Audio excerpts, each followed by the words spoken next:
The Listening Gap: How to Build Employee Feedback Systems That Actually Change How Organizations Work. Most organizations are drowning in employee data and starving for employee insight. They run the annual engagement survey, maybe a pulse or two, collect thousands of data points, generate a deck full of color-coded heat maps, present it to leadership, and then watch almost nothing change. The next year, they do it again. The scores move a point or two. Nobody can say exactly why. And the whole exercise quietly reinforces the thing employees suspected all along, that nobody was really going to do anything with what they said. I want to talk about how to break that cycle.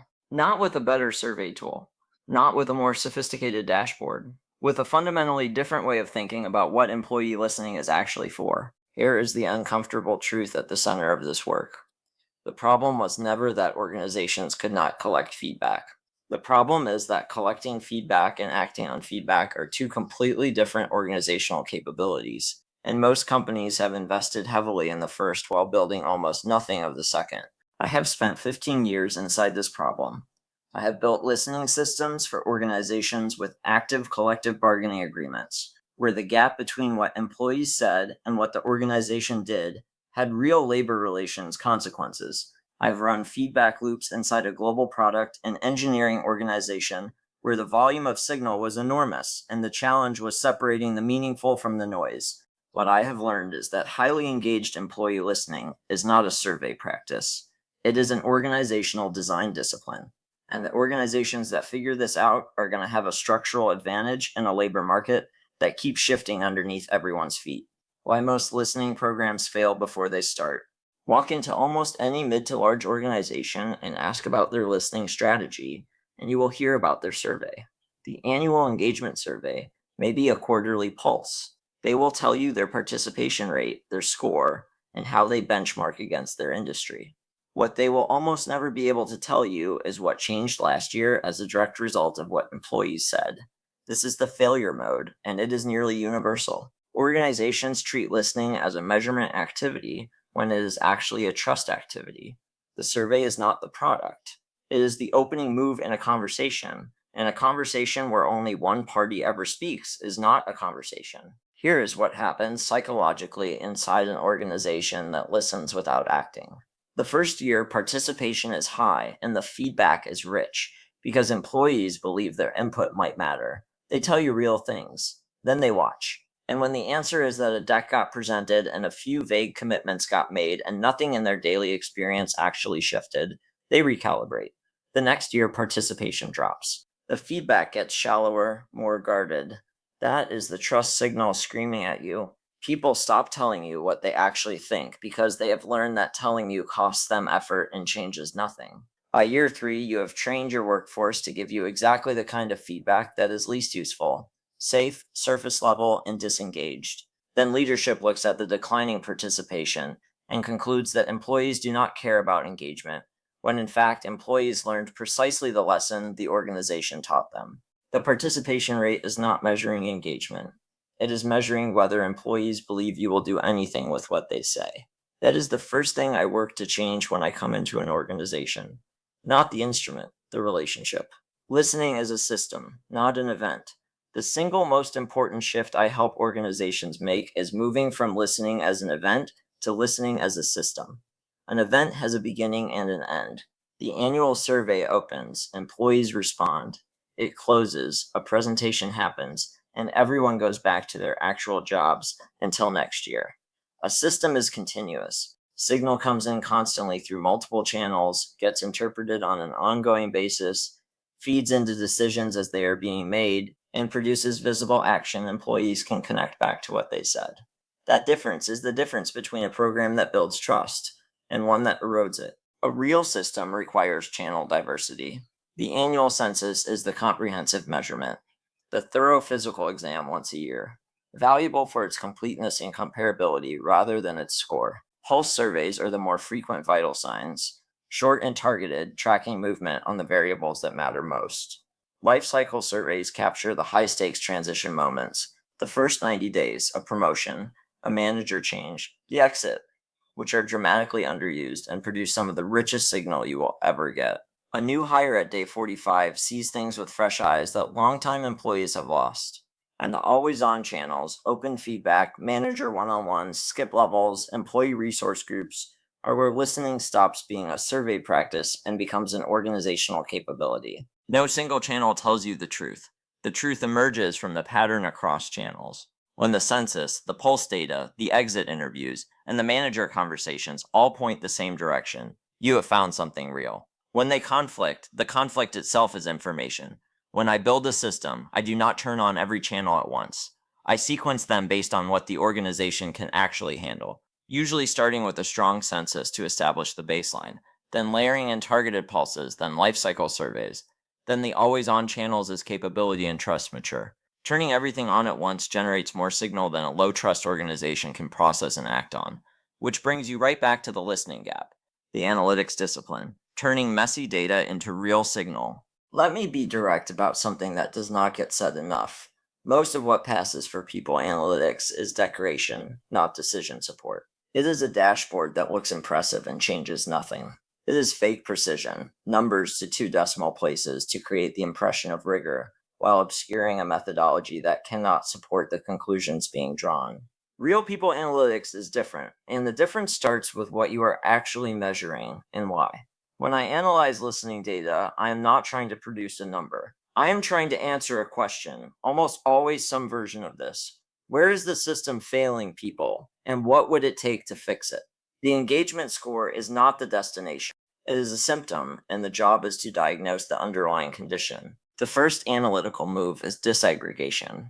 The aggregate score is almost useless for action because it averages away the texture that matters. An organization at 72% might have a uniformly mediocre experience, or a phenomenal one in some teams, and a catastrophic one in others that average to 72. Those are completely different organizations requiring completely different interventions. Break the data down by manager, tenure, function, location. When you discover that the variance between your best and worst managers is enormous, you have located the problem. The aggregate told you the organization had room to improve. The disaggregation told you exactly where and exactly who. The second move is connecting sentiment data to outcome data. Engagement scores in isolation are interesting, but not actionable.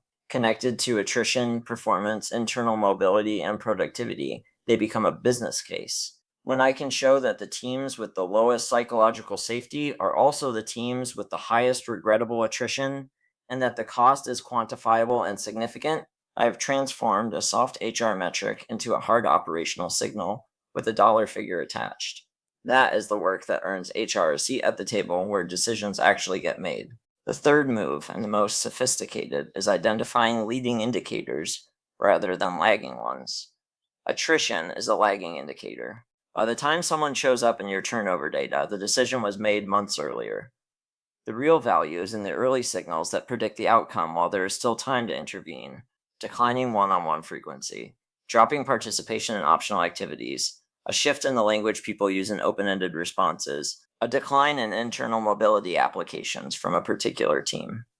These give you the thing that matters most, which is time. This analytical work does not happen through a survey platform's built-in reporting, which is designed to make the data look good, not to support hard decisions. The real analysis happens when you take the data out of the platform and interrogate it properly, connecting it to your HRIS and performance and attrition data, running the disaggregation the platform does not offer by default. Increasingly, I do parts of this with AI-augmented workflows when they can be leveraged, processing large volumes of qualitative feedback and surfacing thematic patterns across thousands of open-ended responses that would take weeks to find manually. But the AI does not do the thinking. It accelerates the synthesis. The judgment about what the patterns mean remains human work, and it remains the most important part of the entire process, from insight to action. The translation, almost nobody does. This is the part that separates organizations that build trust from organizations that erode it. Most are not bad at collecting data. Many are not even bad at analyzing it. Where they fail, almost universally, is the translation. They generate insight and do not convert it into change. The insight sits in a deck, while the employees who provided it watch and learn that their input did not matter. That is the listening gap, the gap between collecting and acting. Closing it rests on 3 principles. First, action must be specific, owned, and time-bound. Vague commitments are worse than none because they signal that the organization wants credit for responding without being accountable for change. We will focus on improving communication as a non-commitment. Real action looks different. We found that new hires lack clarity on what success looks like. So we are implementing a structured 30, 60, 90-day expectation framework, co-created between every new hire and their manager before day one, owned by this specific leader, in place by this date, measured over the following 2 quarters. That is something you can hold someone accountable to and something employees can connect back to what they said. Second, you cannot act on everything, and trying to is its own failure mode. Rich feedback surfaces dozens of problems. Chase all of them, and you solve none of them well. The discipline is prioritization weighed against feasibility and the courage to focus. One of the most trust-building things an organization can do is come back to employees and say, "You told us 10 things. Here are the 3 we are tackling first, and why. And here's our honest thinking on the timing for the rest." That transparency builds more trust than a scattershot attempt to fix everything. Third, and this is what makes the whole system work, close the loop visibly. The most important moment in a listening cycle is not the survey or the analysis. It is when the organization comes back and says, "Here is what you told us. Here is what we are doing. And here is how you will know whether it worked."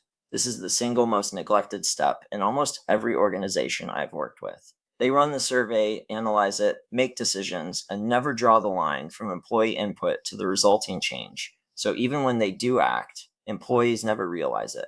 I build loop closing in as a non-negotiable. Every cycle ends with a visible, specific communication. You spoke, we listened, here is what changed. Then the next cycle begins, and employees who saw that their input mattered engage more deeply. That is the virtuous cycle. That is what highly engaged listening actually means. The trust equation and the bespoke approach. Everything above rolls up into one outcome: trust between employees and the leaders who run the organization. Not engagement scores, not participation, trust. Every time an organization asks for feedback, it makes an implicit promise that your input matters and we will do something with it. Keep that promise and you make a deposit in the trust account that pays dividends in every direction. Higher quality feedback, greater discretionary effort, lower regrettable attrition, a stronger employer brand. Break it and you do not just fail to build trust, you actively destroy it. Asking and then ignoring is worse than never asking, because it signals either that leadership does not care or cannot act. An organization not prepared to act on what it learns is better off not asking. The survey is not a neutral instrument. It is a promise, and promises have consequences whether you keep them or break them. This is also why I work the way I do. The dominant model in the market is the platform model. Buy a tool, run its templates, read its dashboards, follow its best practices. The platforms are genuinely useful for collecting and storing feedback. But a platform cannot understand your organization. It gives you the same survey, the same benchmarks, the same generic best practices it gives everyone else. And generic listening produces generic results. The hard part was never the data collection the platform handles. The hard part is the interpretation and the action, and those are inherently specific to your culture, your leadership, your history, and the structural realities that determine what action is even possible. My approach is bespoke. I do not come in with a template. I come in to understand the organization first. What is the history here? Has this organization listened before, and what happened? What is the level of trust right now, and what created it? What are the structural realities, the union dynamics, the functional cultures that shape both what employees say and what the organization can do about it? Only then do I design the system tailored to that specific reality. That is more work than running a platform's templates. It is also dramatically more effective because it solves the actual problem rather than the one the platform was built for. I think of myself less as a survey administrator and more as an organizational diagnostician. The listening system is the instrument. The value is in the diagnosis and the treatment plan. What this looks like when it works. When listening works, an employee with a concern, an idea, or a frustration has a real channel to express it, and they use it because they have learned that expression leads somewhere. The signal flows into a system that processes it with rigor, finds the pattern it belongs to, and surfaces it to the people who can act.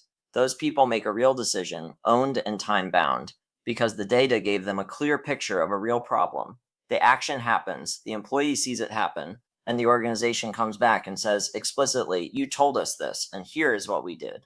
That is trust being built, transaction by transaction, and it compounds. An organization that runs this loop well for years has a workforce that trusts leadership, a leadership team that gets honest signal, and an institutional capability to adapt that competitors cannot easily replicate.